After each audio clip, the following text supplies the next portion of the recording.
Inter মিয়ামির coach হিসেবে আত্মনিয়োগ পেলেন আর্জেন্টিনার কিংবদন্তি ফুটবলার হ্যাভিয়ের ম্যাসচেরানো। টাটা মার্টিনোর জায়গায় স্থলাভিষিক্ত করা হয়েছে ম্যাসচেরানোকে।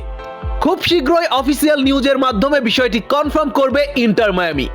কোচের দায়িত্বে কতটা সফল হবেন ম্যাসচেরানো, এসবের আদ্যপান্ত নিয়েই থাকছে আজকের প্রতিবেদন। বন্ধুরা, ফুটবল বিশ্বে হ্যাভিয়ের ম্যাসচেরানো নামটি সবারই জানা। ফুটবল ক্যারিয়ারে ক্লাব ও দেশের জার্সিতে একসময় আলো ছড়িয়েছিলেন আর্জেন্টাইন এই কিংবদন্তি ফুটবলার। একজন ডিফেন্ডার বা ডিফেন্সিভ মিডফিল্ডার হিসেবে নিজেকে সেরাদের কাতারে নিয়ে গিয়েছিলেন ম্যাসচেরানো। তবে 2018 সালে বিশ্বকাপ ফুটবলের পরে আর্জেন্টিনার জাতীয় দল থেকে অবসরের ঘোষণা দেয় আর্জেন্টিনা ও বার্সেলোনার এই সাবেক কিংবদন্তি ফুটবলার। তারপরে আর্জেন্টিনার অনূর্ধ্ব 20 দলের ম্যানেজারের দায়িত্ব নেয় হ্যাভিয়ের ম্যাসচেরানো। সর্বশেষ আর্জেন্টিনার অলিম্পিক টিমের কোচের দায়িত্বে ছিলেন ম্যাসচেরানো। সেখানে কোচ হিসেবে মোটেও সফল ছিল না ম্যাসচেরানো। তবে এবার অতীতের